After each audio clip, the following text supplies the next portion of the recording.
institution specializing in Indian foreign policy. On this new Brookings podcast, we'll be turning the spotlight on India's partnerships, its rivalries, and its role on the global stage.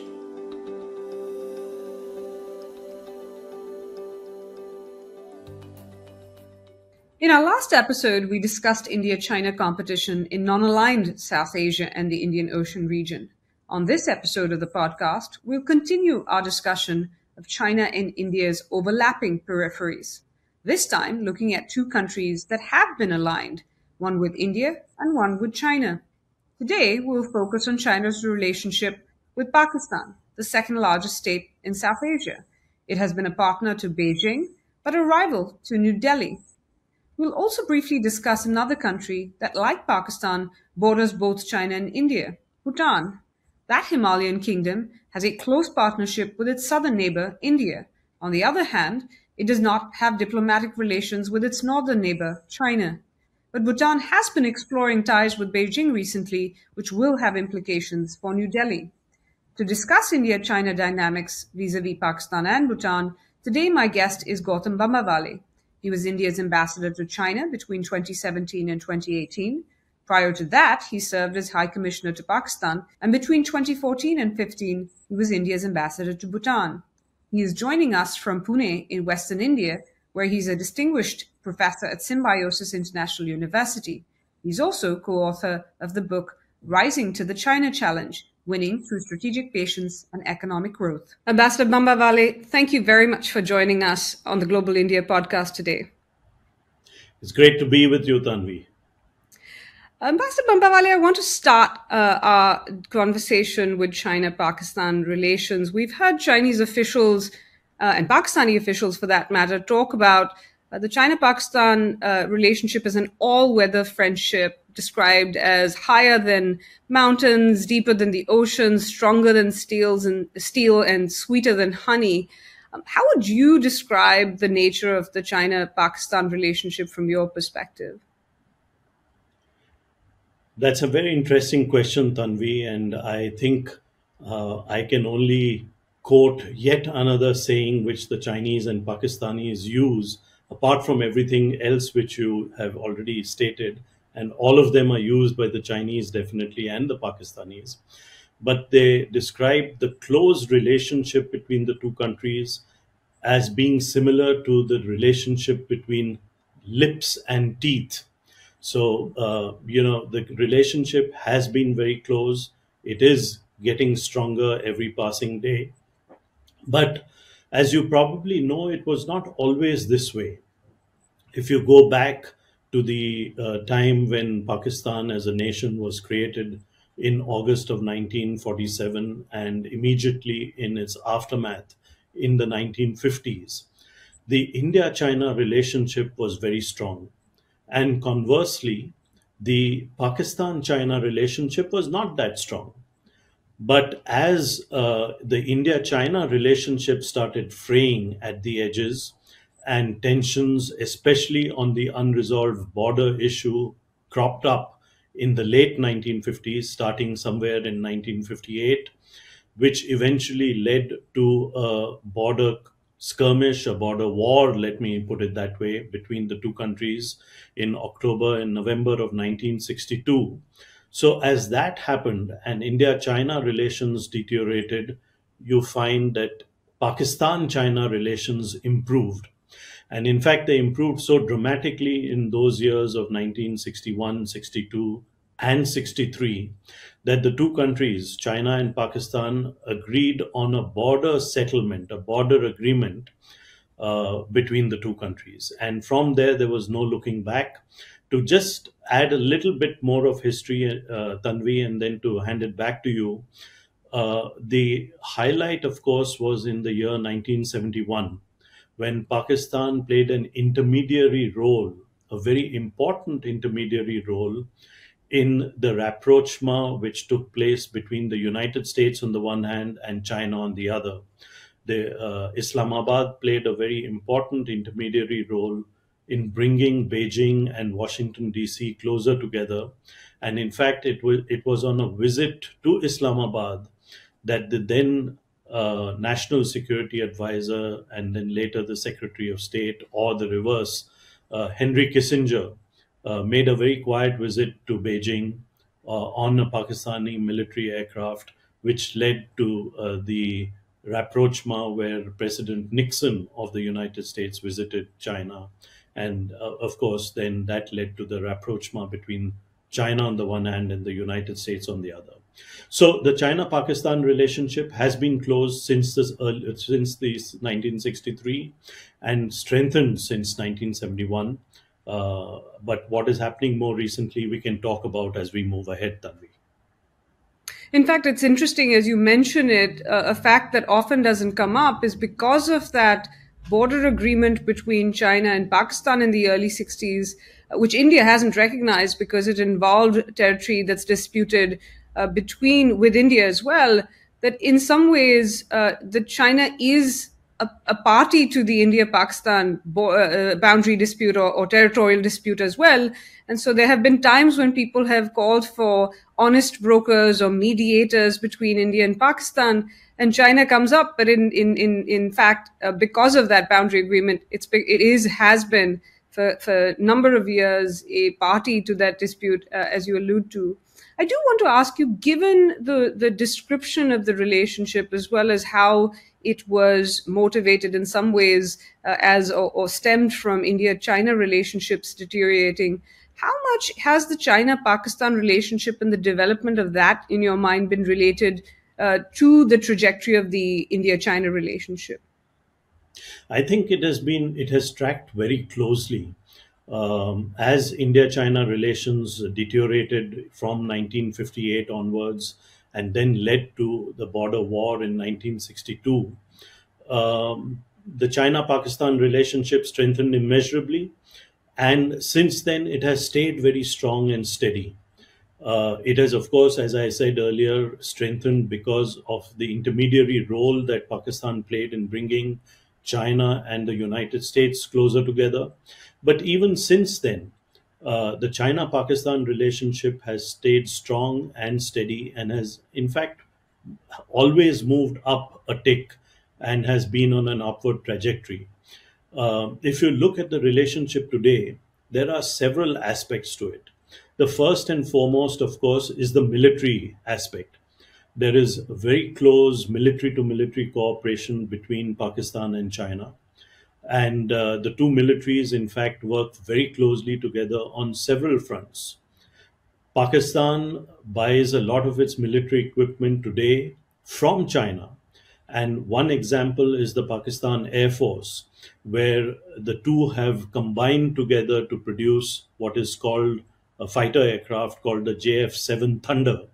And today, that is the mainstay of the Pakistan Air Force. It's the main fighter aircraft that the Pakistani Air Force uses, slowly replacing the F-16s that they had and they continue to have even today.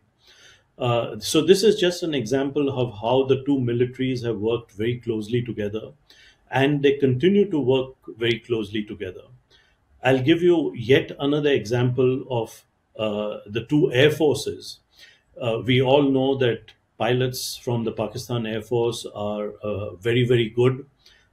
In our estimation, in Indian military estimation, Pakistan Air Force pilots are excellent. And what they're doing today is the Pakistan Air Force pilots are training the pilots of the People's Liberation Army Air Force. So this cuts both ways. It's not just a one-way street. The Chinese are learning a lot from the Pakistani Air Force, and this also stretches across the military, the army, and the navy. So there's a very strong military-to-military relationship. The second part of the relationship is, of course, political. So there's a very strong political congruence between the two countries, and the political leadership of the two countries have worked very closely together, including after President Xi Jinping took over as the General Secretary of the Communist Party of China in the latter part of 2012. So all the way from 2012 to 2023, there's been a very strong political aspect to the relationship, irrespective of who's been the Prime Minister of Pakistan. The third aspect, of course, is the economic relationship, and that is very strong indeed, especially because of the China-Pakistan economic corridor, which has been announced as far back as 2013 and has moved ahead very steadily since then. And the China-Pakistan economic corridor, as you know, Tanvi, and your listeners and viewers will also realize, is a very integral and important part of China's Belt and Road Initiative, or One Belt, One Road Initiative. It's almost $62 billion worth of investment. I think a lot of it, at least 50% of it, has already been put into on the ground in Pakistan to build things like infrastructure, whether it's roads, railways, power plants, which are very important for a country like Pakistan, which is needs a lot of power, doesn't have adequate power today. So there's a strong economic relationship, and of course there's also a people-to-people relationship, which is the weakest link of the entire chain, because though there are many Pakistani students studying in China, I don't think there's much tourism between the two countries. So today there's a very strong relationship between China and Pakistan, which covers the entire gamut of military, political, economic, and also people-to-people ties. I just wanted to follow up on the economic aspect that you mentioned, which is the more perhaps recent aspect or the dimension of the relationship. Has the fact that the two countries are now dealing with each other economically, has it thrown up certain frictions as well, or has that been all smooth sailing? No, it hasn't been smooth sailing. In fact, if you look at it from the Pakistani point of view, they felt that there was a lot of Chinese investment to come in. And there has been a lot of investment which has actually come in, as I said, in infrastructure, whether it's roads, highways, power plants, etc. And all of this is required by Pakistan because no one else is really, there's no other country or companies from other countries which are investing in Pakistan. So it was much needed. So this kind of investment, which is under the rubric of the China-Pakistan economic corridor, is welcomed by the Pakistanis. But there is also the flip side of the coin, that this investment comes at a fairly high price, which is a problem with the entire Belt and Road Initiative, with the whole One Belt, One Road Initiative, in other countries too. And Pakistan is become indebted to China, and will in the future have to see how to pay back all these loans that the Chinese have given them for building the infrastructure, which is part of the China-Pakistan economic corridor. So it's not been plain sailing. In fact, when Prime Minister Imran Khan was voted to office, he took a good hard look. His government took a good hard look at how different projects under the CPEC, the China-Pakistan Economic Corridor, were doing. And on some of those projects, they decided that they would go slow. On other projects, they went ahead pretty quickly. So there has been some kind of soul searching in Pakistan, but in a situation where there's very little economic assistance which is flowing into Pakistan, this kind of assistance under the CPEC has been welcomed by them. Of course, it's coming at a very high cost, because when you compare loans under the Belt and Road Initiative or the CPEC initiative, they're much higher than what the multilateral development banks give, and several fold. So Pakistan will have to factor in this rising indebtedness under the CPEC program, and will have to decide whether they will go ahead with it and how quickly they will go ahead with it, and whether they're in a position where they can pay back those loans when they come due. So I think this is a problem that Pakistan is facing. It's a problem that other countries have faced too. But I think in this case, there is a political push which is necessary and which is coming from both Beijing as well as Islamabad.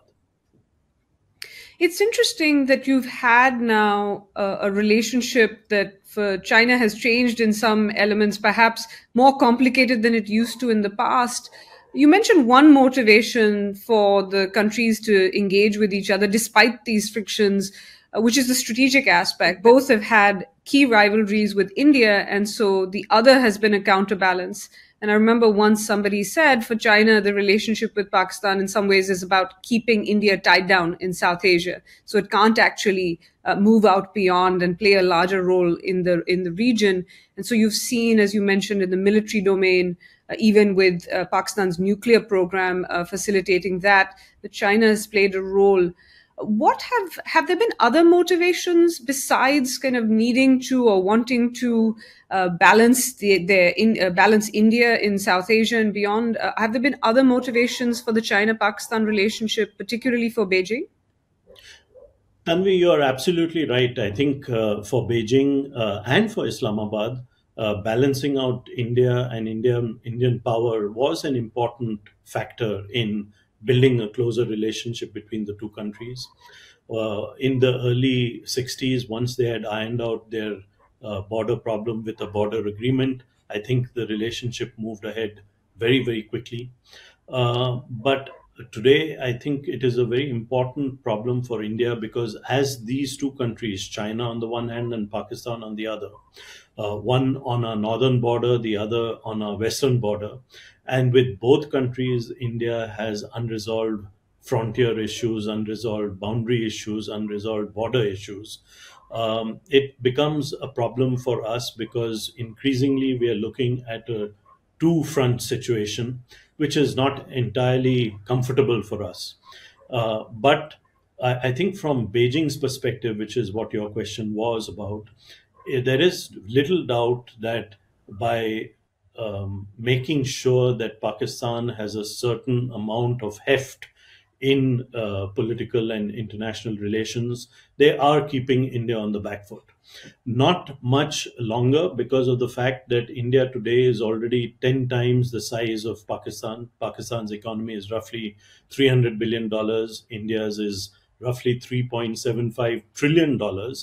And India has increasingly played a role in international affairs, in international politics, which and is not being tied down to South Asia. The recent G20, which was hosted in Delhi, where India was the president of the G20, is one case in point. But there are other indicators to show that India's comprehensive national strength is also growing by leaps and bounds. So while that is a motivation, I think I don't know if it is going to continue to be an important factor in keeping India back. I'll give you one other example, Tanvi, which is if you take three recent things which have happened where India is concerned. One is our successful Chandrayaan-3 experiment where we actually put, we landed on the moon, on the dark side of the moon, and did it very successfully. The second was, of course, the successful hosting of the G20 and a successful leaders outcome, a leaders statement from the G20 leaders who had gathered in New Delhi.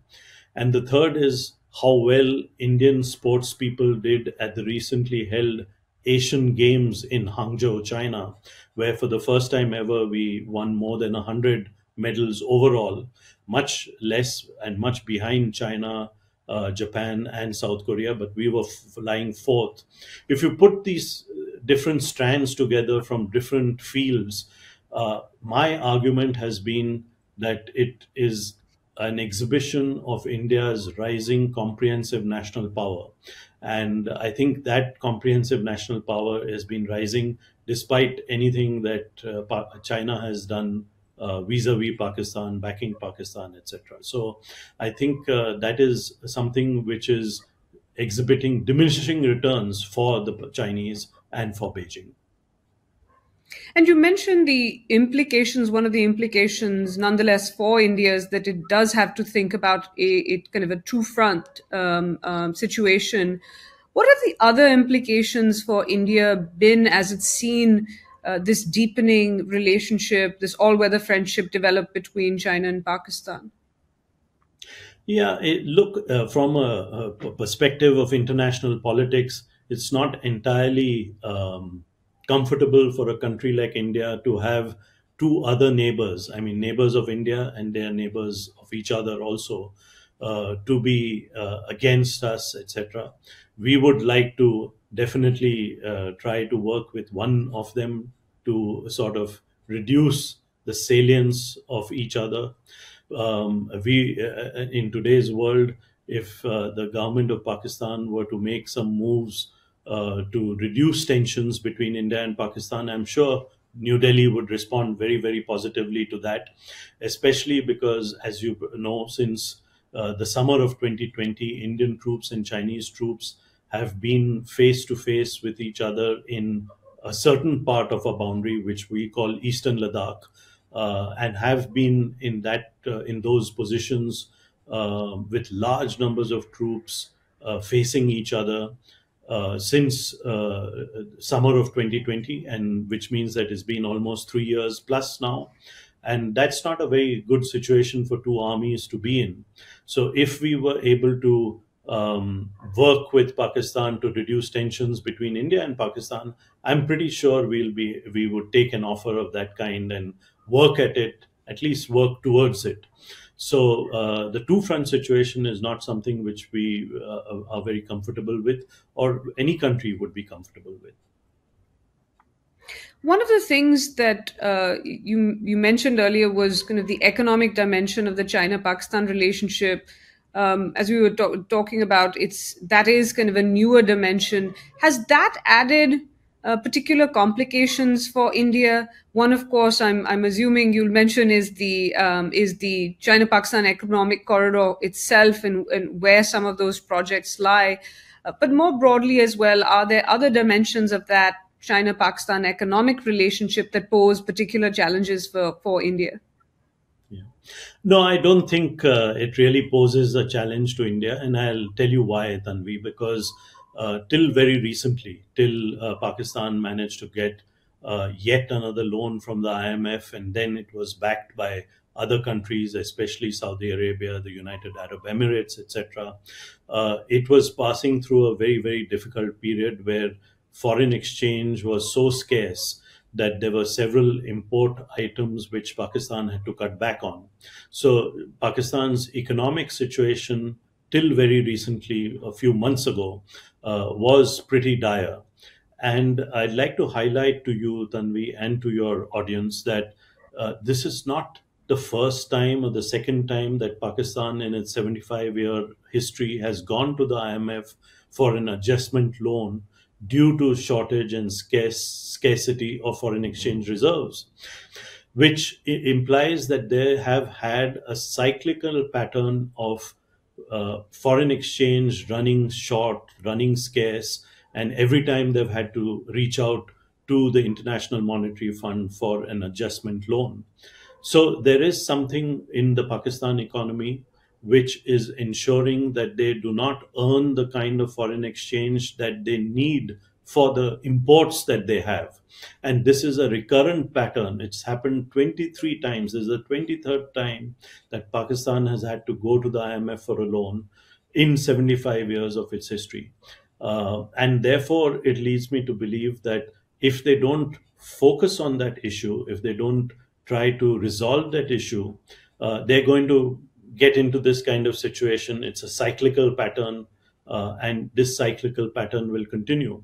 So I don't think that's a real headache for India. It's a real problem for India. But we will continue to do our own thing. We will continue at this point of time. We're focused laser sharp on ensuring that India continues to be a high growth economy. As the IMF has described, India is a bright spot in a global economy which is looking quite difficult. We grew by 7.5% a year ago. We're expected to grow by 6.5% this year.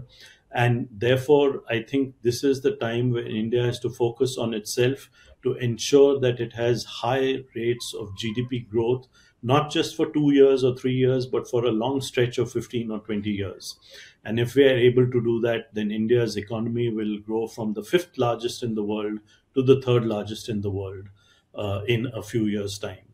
But more than just GDP and the size of the economy, we will also have to focus on per capita GDP, per capita incomes, so that we improve the living standards of our vast population.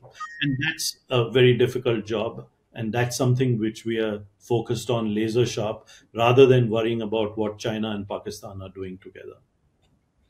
In fact, one of the questions people used to ask when the Belt and Road Initiative was more popular, and where you'd see more Western leaders and others appear at the Belt and Road Forum, is that why wasn't India part of the Belt and Road Initiative? And it would need it for growth, is what for its own growth you'd hear from some analysts in Beijing. As you said, that has happened through other means, but also there is the issue that the China-Pakistan Economic Corridor, which is part of BRI, which you talked about, some of those projects do lie in disputed territory as well. And so it's not something that India can sign up for. And when it objected to the Belt and Road Initiative when the first Belt and Road Forum was being held, it mentioned that it needed to respect territorial integrity, that aspect, as we talked about, which India does have issues with both China and Pakistan on. I do want to ask you how you see, given this, at least from the strategic perspective, even if not economic perspective, that the China-Pakistan relationship does pose some challenges for India. How has India responded to this challenge over the last few years, or even presently? Yeah. No, as far as Pakistan is concerned, Tanvi, you know that several Indian prime ministers dating back several decades have always realized that, we need a more normal kind of relationship and not an adversarial relationship between Pakistan and India. And several prime ministers have attempted to do so. The most spectacular effort was by Prime Minister Vajpayee when he took a bus from India to Lahore and had discussions with his counterpart, the then Prime Minister of Pakistan, Mr. Nawaz Sharif. The Lahore Declaration is very, very well known in India, Pakistan, not only amongst people like us who follow international relations, but also amongst ordinary people, because of the spectacular effort and the political capital that was utilized by Prime Minister Vajpayee in reaching out to Pakistan.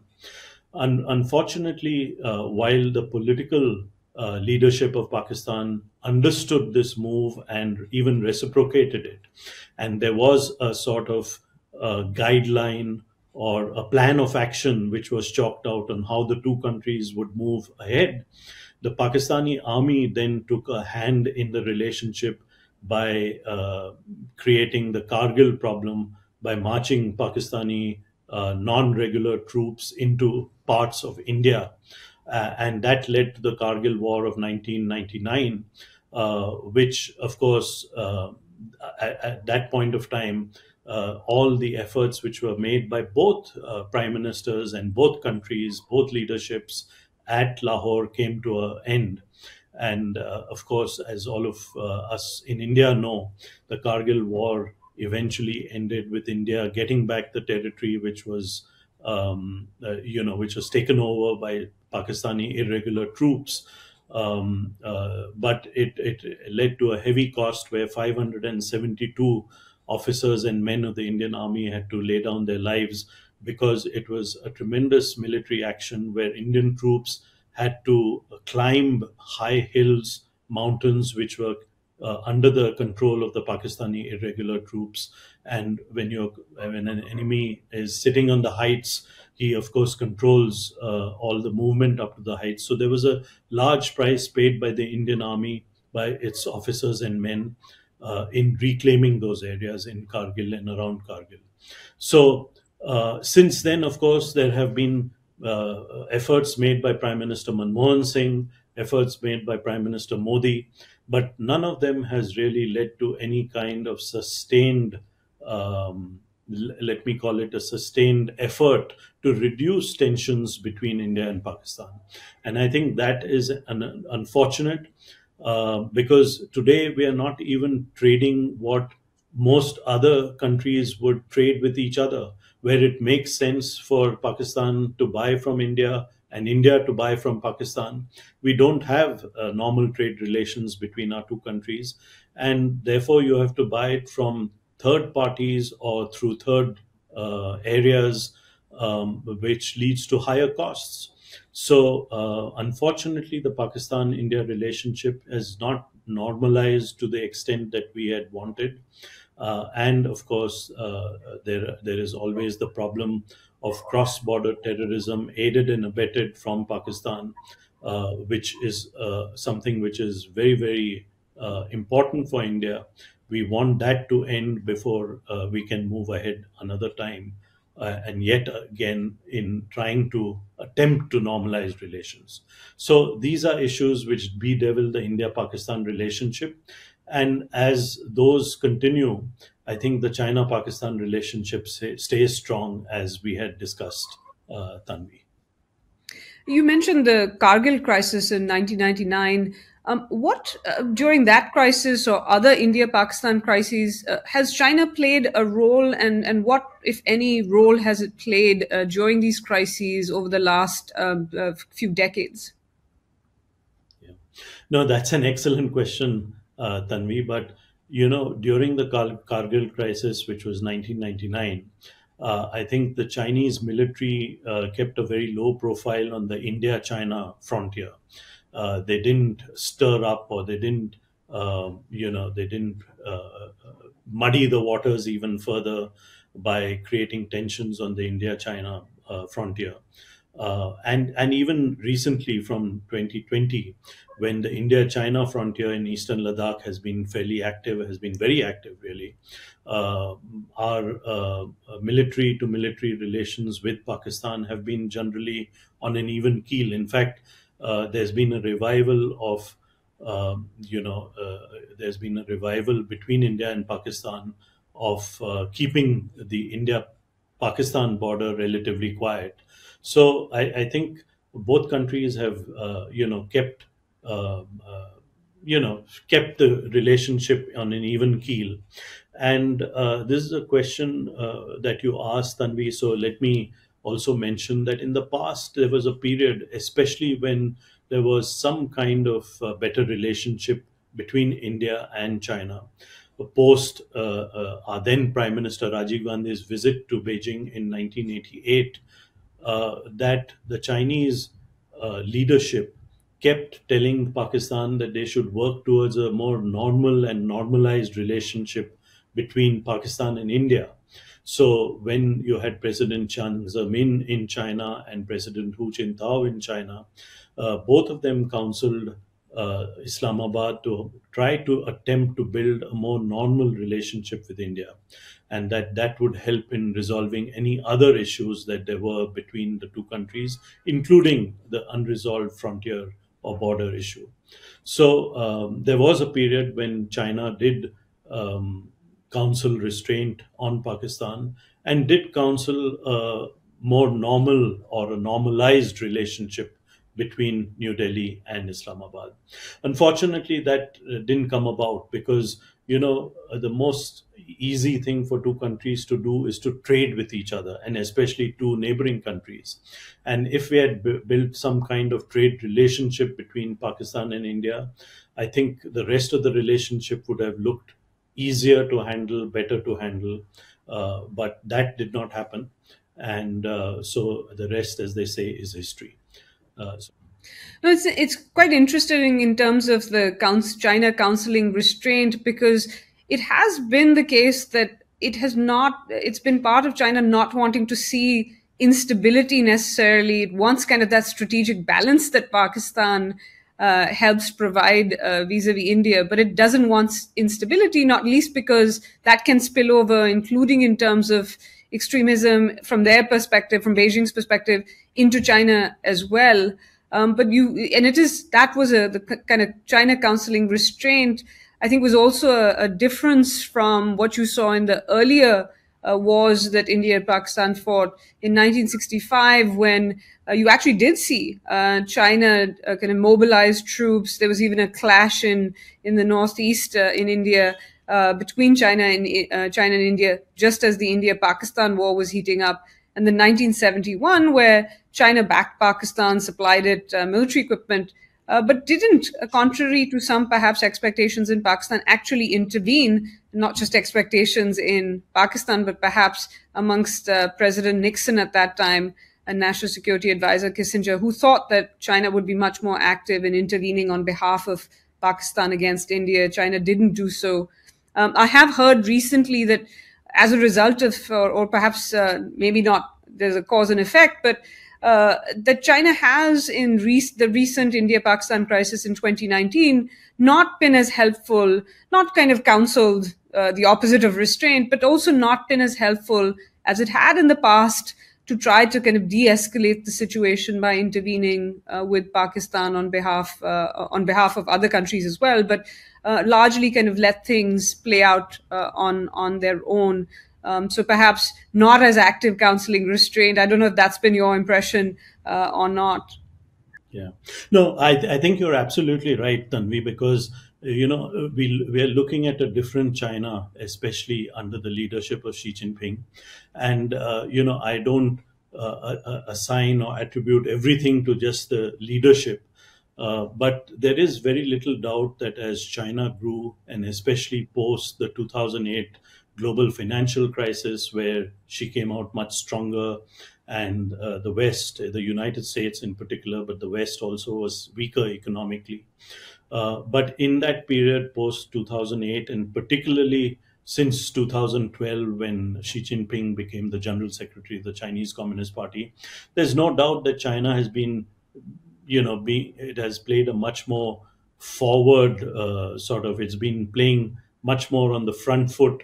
It's been much more aggressive in its dealings in international relations as well as on the ground, whether it's in the South China Sea, whether it's with countries like Japan, the Senkaku Islands, the Diaoyu Islands dispute, on the India-China border, with countries like Australia, where China, has been very dominant in the economic field and has played on the front foot with Australia. So there has been a kind of aggressive streak and aggressiveness in China's foreign policy. Maybe it's because they have made an assessment that they have the power now to do that, or it could be just something which is attributable to a particular leader. But I think the fact is that there can be little doubt, as you rightly pointed out, that China has not played that kind of role that it played in Pakistan-India relations post 2012, 2013. And definitely this happened in 2019, as you rightly pointed out.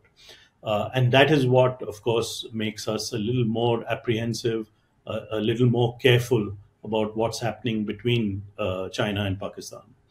But at the same time, of course, as you have rightly pointed out, the India-US relationship has kept getting stronger, has improved by leaps and bounds, has strengthened by leaps and bounds. And today we are very, very strong partners of each other, both bilaterally as well as in groupings like the Quad, where we are together with countries like Japan and Australia. So there can be very little doubt that this kind of development in international politics has taken place post 2012-13 and definitely in the very recent past. You mentioned the US, and it's interesting. Whenever I think of triangles and relationship triangles, I wrote a book about one, and as I wrote about China, India, US, I always thought there are always other actors that are involved in these relationships. And so if we think about the China, India, Pakistan triangle, you have had, particularly the US in the past, also the Soviet Union and Russia, been involved, or at least kind of been around and affecting the shape of that triangle. As I think of Russia, I think of, the F-17 that you mentioned, the fighter aircraft, the China-Pakistan developed one, which has a Russian engine. Even though that Russia is one of India and has been one of India's closest partners. So there have been these complex aspects. Fred, I'm stopping just to see if is there a problem quality wise? No, I think I got the bulk of your question, Tanvi. Okay. There was a problem. Okay. Okay. And so we've seen in this case, the Russians have a certain angle, but I think the US in some ways we've seen has also played a role in the China-Pakistan dynamic. I always think of the 1970s, 80s, where you saw, from India's perspective, China, Pakistan, and the US lined up together and complicating India's strategic interests.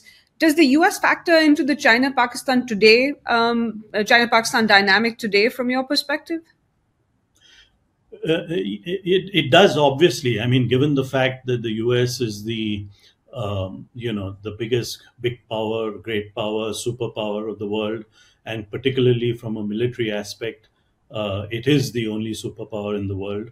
There is very little doubt that the United States does play a role, cast a shadow on the China, Pakistan, India triangle. But the fact is that the India-US relationship has strengthened immeasurably over the past 10 to 15 years. And Tanvi, you have tracked this, I have tracked this. We know what a big, big difference it is in working together today in different parts of not merely the governments of the two countries, but also the firms, the companies, the businesses, ordinary people, universities across the board. So there's been a complete transformation of the India-US relationship, I think, which could, play a balancing role in the China-Pakistan relationship. So definitely the United States, given the fact that it is a great power, does have a role to play in the triangular relationship between India, Pakistan, and China. Indeed, I think today the US and India share a concern about China-Pakistan relations. I do wonder that, though, sometimes, if in some ways the response might be one area of at least difference, where India sees, China-Pakistan ties as problematic, whereas there are, I think, occasionally some in the US, not as loud voices as, not voices that were as loud as they used to be, but some who say that, one of the reasons the US should continue or should try to deepen ties with Pakistan is to wean it away from China. And that's been tried before. It was tried during the Cold War and it didn't succeed, partly because of the depth, I think, of the China-Pakistan relationship today, where both might want to diversify, or Pakistan might want to diversify. But for that, it's hard for it to separate from China in a way that some might think it should or could. I do want to ask you about the future of the China-Pakistan relationship, but also as you think of the road ahead, what trends in that China-Pakistan dynamic would you be watching most closely? I think, Tanvi, the fact of the matter is that where the China-Pakistan relationship is concerned, it is the Chinese military and the Pak military which play the lead role. They are the main drivers of the China-Pakistan relationship, not merely the military relationship, but also going beyond that, the political relationship, the economic relationship, etc. So if the militaries are the main drivers, and in Pakistan, that the Pak military literally runs the country. They can decide who is going to be the prime minister of Pakistan. And they have been able to do that in the recent past. So if the drivers of the China-Pakistan relationship are the two militaries, I think that is something which is a big worry for India, because it means that there's a very close tie, a close nexus between the militaries of the two countries, and it indicates that there will be a stronger military-to-military relationship as we move ahead. Of course, in the case of Pakistan, that has to be backed up by some economic muscle too. That seems to be lacking today. But if they're able to stabilize their economy and get some kind of positive economic growth over the next few years, then the relationship does become problematic for India. So I think the fact of the matter is that the very nature of the China-Pakistan relationship, which is where the main drivers are the militaries of the two countries, is problematic for us in India. And for that reason, that's what I often think about the road ahead, that one thing in the US there needs to be thinking about is, if there is in a future India-China crisis, is the US going to be willing and able to play a role to counsel that restraint on Pakistan in terms of not intervening? This was a role the US played during the 1962 war, where there were very kind of tough messages sent by the Kennedy administration to Pakistan saying, do not intervene as India and China engaged in this war. And that's something perhaps in the future, if, as you mentioned, the China-Pakistan military ties get closer, and there is kind of perhaps even a not demand, but a request for from China that Pakistan takes certain actions, that the US might need to be more aware of what it might need to do in that instance. We've talked about China's special relationship with Pakistan. I do want to ask you, given your experience and expertise, you've served in Thimphu in Bhutan. I want to ask you about that special relationship for India, the India-Bhutan relationship. What is the nature of the relationship between India and Bhutan? No, it's a very tight, strong relationship. But I think where I'd like to start, Tanvi, is a little bit of history. So, when you take a nation like Bhutan, where its origins and its religion is basically, it came from Tibet and from Tibetan Buddhism, etc. So when you look at a country like Bhutan, it has always historically and even today seen that the threat to its existence comes from its north and not from its south. That is something which you have to be able to understand. And even during the period when we had British India over 200 years, and certain parts of Bhutan were captured by British India, even then, and it continues now with independent India, Bhutan and the Bhutanese people always think that the threat to their very existence comes from their north and not from their south. And that's what they follow. So they know where their bread is buttered. It's buttered on the southern side of their Himalayan kingdom. And therefore, over the decades, they have built a very strong relationship with independent India. It continues even today. I am sure that Bhutan would like to settle its boundary issue with China. So there have been recent moves, and we have seen them. There have been expressions of that interest from the Bhutanese government too, that they would like to settle and have a settled boundary with China. But eventually, the strong partnership with India is something which is very, very important to the Bhutanese people and to the Bhutanese government and to the kings of Bhutan. So, but that's the way that Thimphu looks at things, and therefore it has built a very, very strong relationship with India and doesn't have much of a relationship with China. And a particularly strong India-Bhutan military relationship that's very close. Just a couple of follow-ups, perhaps. You mentioned the kind of Bhutan-China boundary dispute. There have been several rounds of talks between Bhutan and China.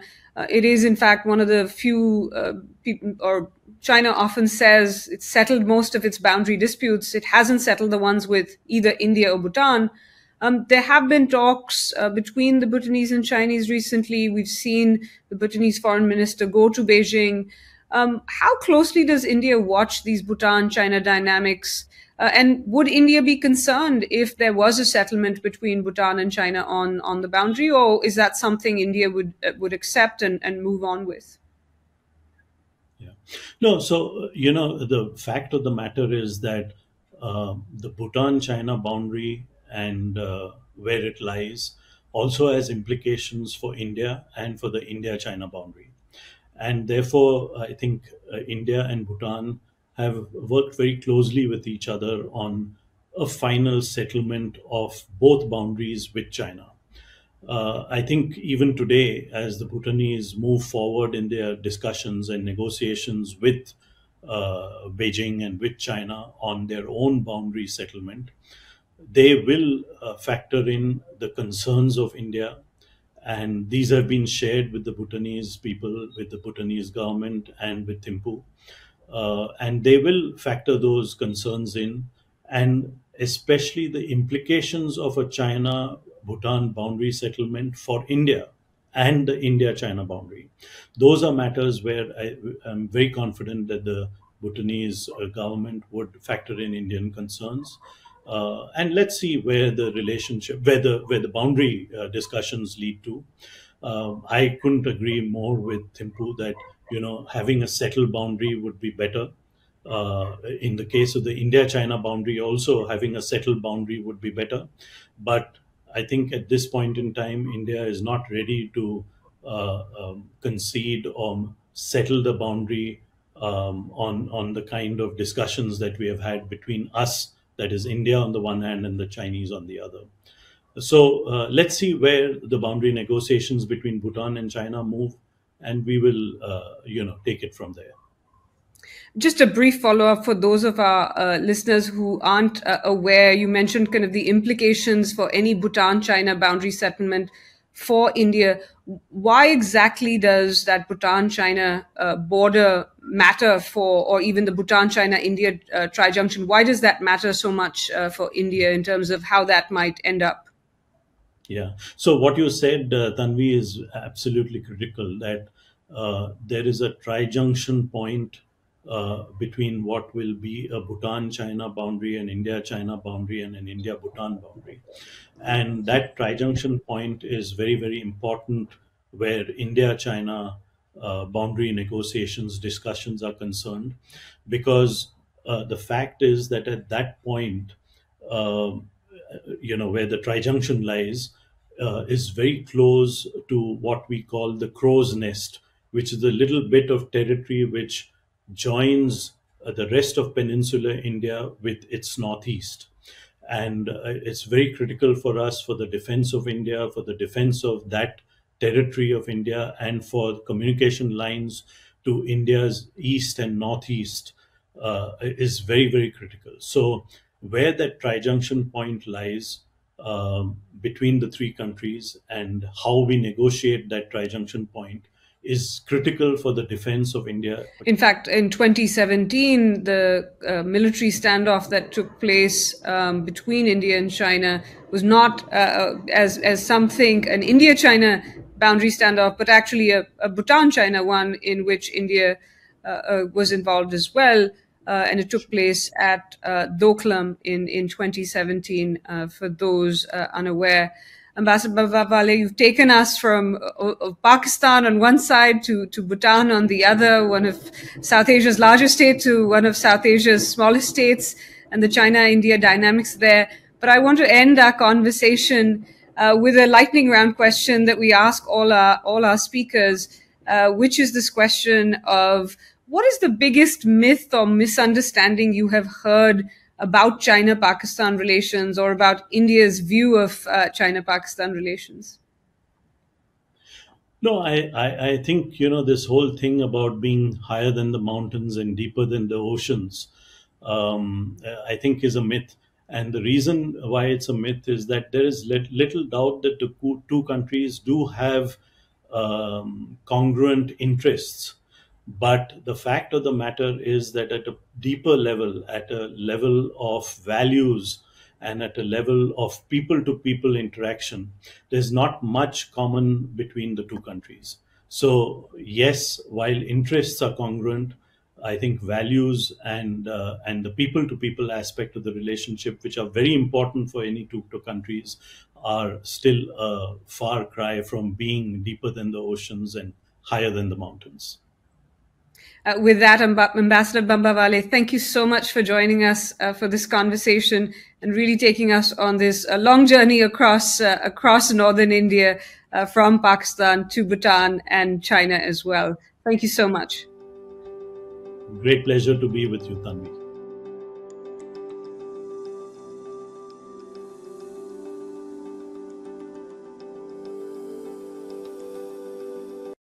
Welcome to Global India. I'm Tanvi Madan, a senior fellow at the Brookings Institution specializing in Indian foreign policy. On this new Brookings podcast, we'll be turning the spotlight on India's partnerships, its rivalries, and its role on the global stage.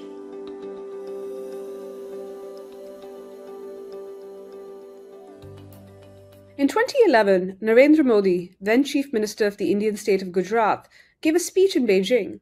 Speaking of China-India ties, he noted, and I quote, "Over the years, our relations have further strengthened. We are committed to making them still better, fruitful, and productive. I have seen growing interest among Chinese companies to work in Gujarat. We wholeheartedly welcome them. My personal visit is to reinforce that process." The development of economic ties with China wasn't the story of just one Indian state. In 2001, India's trade with China stood at a paltry $3 billion. But as bilateral political ties and